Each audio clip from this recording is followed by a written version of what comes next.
What's up, guys? This market day was freaking awesome. Hopefully you guys caught some good trades. I'm going to talk about Silvergate right now because this was the biggest trade of the day for me. So if you guys remember, I made a video on Silvergate back in this consolidation, and I was longing it from this point right here, and we ripped up and we caught resistance right here at 1920, and unfortunately that sent us flying down to the downside, and I was an idiot and I didn't sell this. But that's because I was looking at this turning into a a big double bottom, even though you can clearly see, looking at it in hindsight, this looked like maybe a downwards bearish move into it that turns into a bear flag and blah blah blah. But also I was looking at it as a support hold on top of this here. But either way, the key area of support that eventually got me stopped out was this 1725 to 1720 area. 1725 is where I had it marked out. That was something huge to pay attention to. Now, when I started talking about this video, talking about this pattern once it finally broke down, I was talking about it right here, and I was saying how I put a short in up here, and then I ended up closing it down in this area because it was just moving so slow. And then I was saying maybe we could find support down here at 14.15, 14.10, and then we could start longing it from there. Now, of course, I didn't get a chance to look back at it when it hit this level, but I did manage to look back when it made this rally, and I started noticing, whoa, this thing's getting a pump off that support. I wonder how it's going to play out. So I was like, I'm going to wait because I know that this thing's going to have some key resistance to battle up at 1730 to 1725. So as Silvergate got up into this range, I definitely started noticing that it was creating a beautiful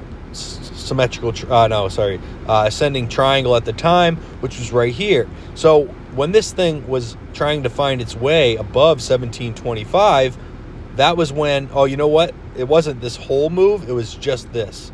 This was how it was originally before all this big move happened. And I was looking at it kind of like this, and what we did was we got a pump off of that, and then we rejected and we came all the way back in. So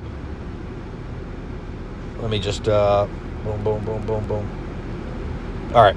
So anyway, we got a pump off of that. Now, when I woke up, after I saw that all brewing, I was like, man, I got to watch Silvergate for today. This was yesterday when this was all happening right here. Had a breakout, a fake out, pulled back into 1780. Then it just started consolidating, and then it ripped up. And this morning, I woke up, and it was at 1850s. It was sitting up here at 1850s. So I was like, you know what? I know what Silvergate needs to do. There was a lot of bullish news surrounding it, and I was like, if Silvergate is going to do anything, maybe it runs to 25 and I miss it because it doesn't ever pull back. But I know that the key support for Silvergate is 1725. So no matter what happens, I'm putting my bid at 1725 this morning when we were at 1840, whatever. And we started pulling back, and I got filled at 1725. And boom, was it a killer of a move? Because it just rallied all day long. So the first thing I watched was at 1920. We ripped up to $20. I took some off the table at $20, but we came back in. We back tested this at 1920. We created a beautiful bull pennant, and then we continued to rally. We started finding a little resistance up at 21.26, and then we pulled back in, and you can see how we started finding some support potentially, which I eventually then drew in as this uptrending support. We got another rip up roughly to this 21.14. We went a little bit higher. I took a little bit more off the table here. We pulled back in, and then we ripped up here to 22.40s. And then I drew a line here on these candle closes here where we were getting resistance. We were wicking up, coming back in. This is all the short-term movement going on. You don't see any of the other big move that happens after. So I started taking my profits at 22.08 area. That's when I took the profits, was right here.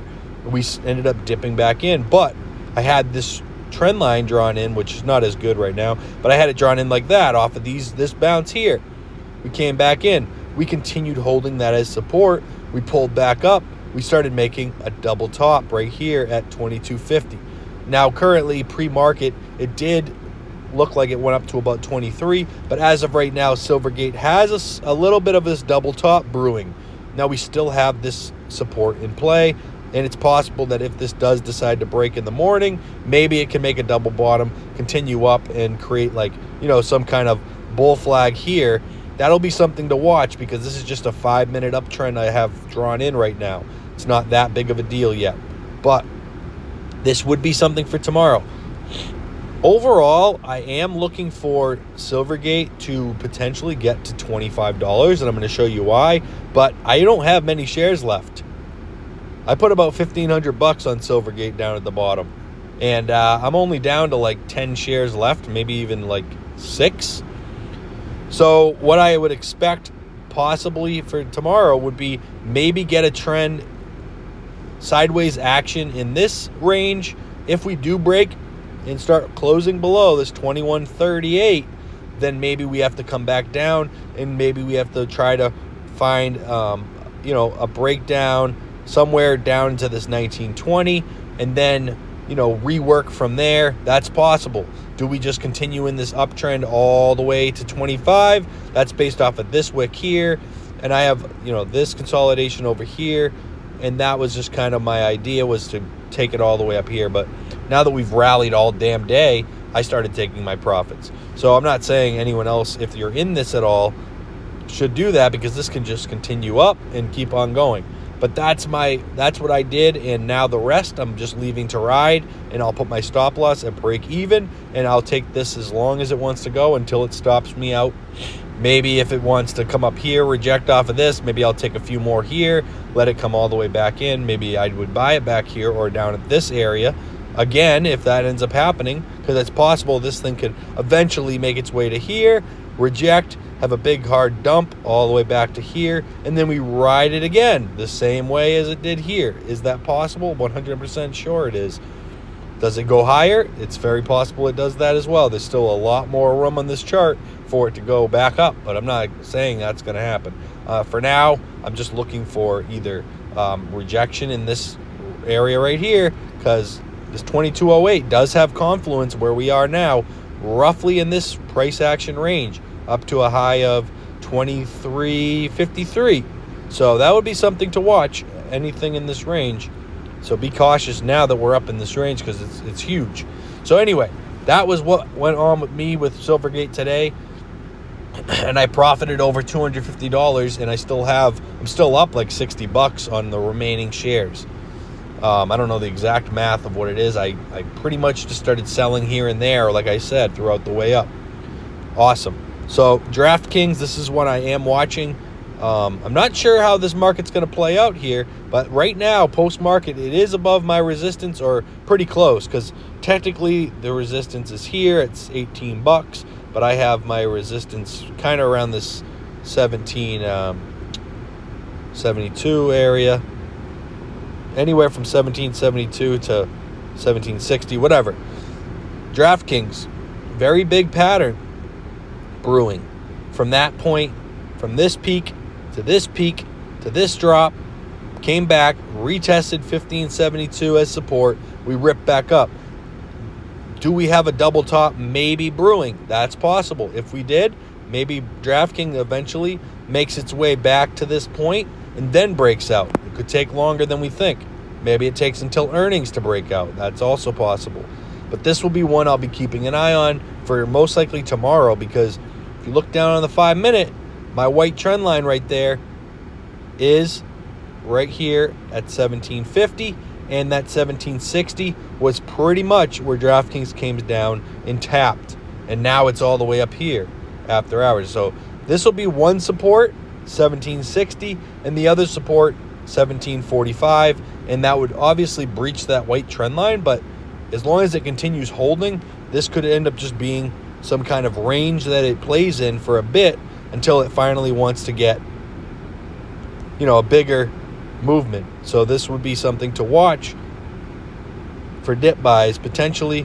And then obviously we have to keep in mind that it did come down to 17.15 before, so that could end up being the range could end up being somewhere like this, and we still have some room to go. But anyway, if we do start breaking above this roughly $18 area and confirming it as support, that could be a signal for an upside move. Until that's broken, we have to look at it as a potential double top, and it could fall down to anywhere as low as 1572. So that's just something to watch. This could end up just being a big range that will gear it up for a larger move. Maybe we have to watch this uptrending support, because this could build a larger pattern that could give us enough room to explode if we got rid of all this line here and we said, hey, what's going on with DRAFTKINGS? And, depending on where it ends up finding resistance between, this pre-market and tomorrow, maybe it builds an ascending triangle in this range between support and resistance, and it ends up tapping there, rejecting, coming back down here, finding support, and it building pressure before the explosion. That'll be something to watch as well, because that looks like it could be a pretty good idea. If this thing taps $17 or $18 tomorrow and it comes all the way straight back in tomorrow, that support is roughly 1604. And then also remember that 1572. But I think if it came back in at some point in the next day or sometime tomorrow, we would find support on this uptrending support. So watch this support. Draw this on your chart. That'll be great to see. That'll give us a good guide. It'll give us all a good guide. Let's look over at Apple real quick, just see how the day went. I didn't even look at it today. So as you see, Apple had this similar uptrending channel or upsloping support, which it didn't actually end up making it to. I kind of had this triangle drawn in. Apple broke out of it. This was around 153.65. Now it's starting to catch resistance at a previous area here. So it is struggling. Does it have to come back test this 153.15 area, or even the support, which was, I kind of like this. If I let's draw a support for Apple and see where could Apple find support if it did have a pullback tomorrow. Let's just throw it there for a second. I can zoom in and kind of see.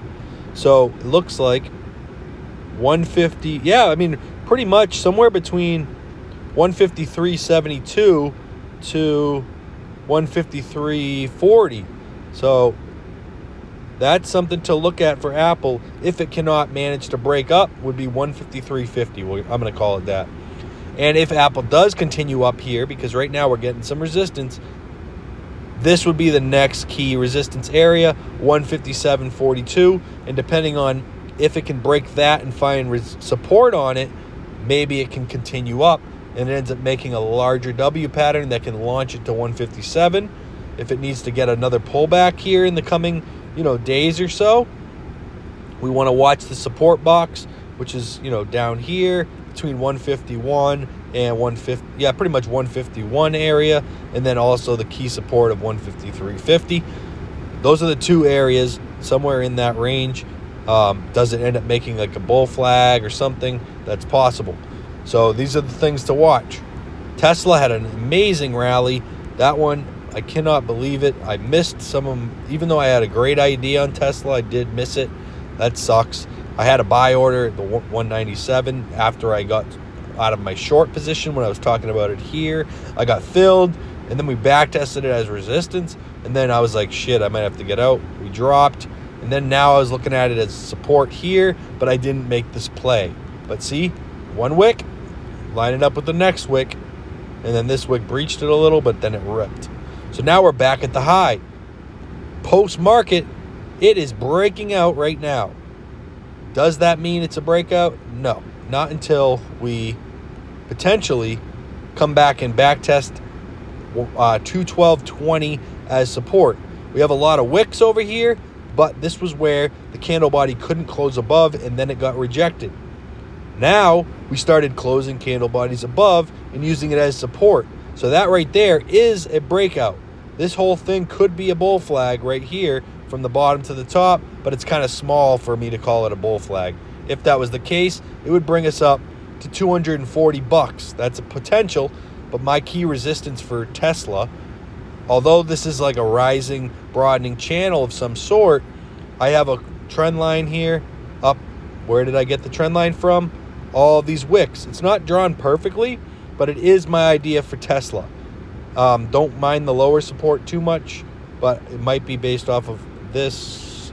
If we move this over, kept it on that wick support, and maybe this was the support right here. I mean, this is just a speculative idea, but this was the downtrending support or downtrending resistance for Tesla. Tesla bounced off the bottom. Is it coming back up to potentially test this resistance? It's very possible. Does it need to pull back before then? Oh, for sure. I'm sure it will. Does it come up here first? Maybe. So what would be the next resistance? Would be probably in this area right here. If we put this over here, candle body closed below this, 228.24, couldn't break above 228.24. And then what did we do here? We made, oh yeah, we rejected off of 197 roughly, or whatever. We can even just say right here 187. Then we ended up flipping it to support on that pullback, and now Tesla's trying to rip. But the first things first is finding support on let me go back to the hourly, because now I just saw that on the daily. Well, we have a support from 208.58 to this resistance right here, or 212 roughly. So 212 could be the support if we did pull back tomorrow, and then we retest this 212 and then we go. That's possible as well, all the way down to 208, but we'll see. I don't think we would go to 208. That's just my idea. But for now, that'll be something to watch tomorrow. Now, Tesla's doing its thing. What would be some things that would follow? We'd look at Lucid. Lucid, this is my last one for today. I have many more, but Lucid, this is beautiful. Support, rip, support. Do we rip? That's my question. I'm in on Lucid today. I got in at 1041. You can see my yellow line here. There's a reason I had that. It looks like nothing right here. There's got to be a reason. There's always a reason. Zoom over here. What do we have? Maybe I can't see it. I know it's somewhere. I know I had it. There was a good reason. Oh, right here maybe? Yeah, I mean, I kind of put it in here. This was like an area we closed. It's got to be a better reason, because I thought I had it. I can't figure out why I had it there, but I bought it there. It had to have been something. Well, let's start with this. We had a spinning top that went from 983 to 1044. We had another wick here, tapped roughly at 1044 again. If we go over here, I don't know where else I got that from, because I thought it looked a lot cleaner. Maybe it's further down. Oh, over here. Come up. Yeah, I mean, if we drop this a little lower, it's like 1033, rejection. Right here, we lost 1033. We tried to hold it as support. Well, I had 1041, so maybe I was wrong, but it ended up holding up like it was the best freaking support of the day, because it wouldn't stop breaking the 1041. So, I mean, it wouldn't break below the 1041. So anyway, that's where I took my long. Then I had this downtrending channel right here. Support here, ran into uptrending support, downtrending support here, getting squeezed between the two. Boom. Double bottom. Break this, 1040, found support on it. If you look down at the 5-minute, I can show you where I was going long. Oh yeah, right here on the 5-minute, get up here, couldn't close candles above 1036. Then eventually we came up, couldn't close above 1036, or you can drop it to this line, 1041. That's where I got my 1041. Couldn't close a candle body above 1041 right there. Then we pulled up. We started holding it as support. So I saw this. I put my bid right here, because we were pumping up here at 1056, getting rejected. I was like, I'm putting my bid at 1041, and that's it. Boom, filled. Next one, spinning top, rip. That's where I bought. Then I had this downtrending line I just told you about. We ripped up here, 11 bucks, sold off. 11 bucks is going to be a key resistance, just psychological level. So I put my trend line at 1080. We back tested this white line. We started getting resistance. Finally, we closed above 1080. We came up, found resistance where 1104, couldn't close bodies above. Boom, that's our next level. Watch that for tomorrow. What happened at the end of the day? Wick to roughly 1104.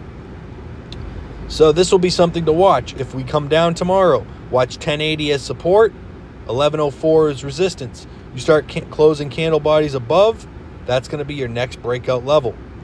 Overall, where do I think Lucid can go? I'm not saying this happens in one day, guys, but we have a key resistance, 1781. We can see where it came in as resistance.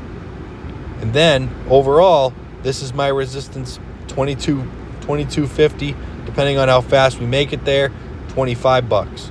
That's based off of this little wick here. We tried to hold support on top of it. We rejected and we failed. And then the other was roughly right about here. So I just kind of lined up that wick, and then you bring it over here. That's a potential resistance, somewhere between $23, I'll just call it. And obviously before that, we have to close some candle bodies above the previous area we couldn't close candle bodies before. And we're going to call it, there's pretty much two areas we couldn't, 1231. So first stop for me on Lucid is 1231. Whew, I have so many I could go through. There's so many beautiful looking setups, but I got to let you guys go. If you guys want me to make another video, you got to at least give me 5 likes on this video and leave a comment, and maybe I'll come back with you with some more. Till next time, guys, have a great day. Peace.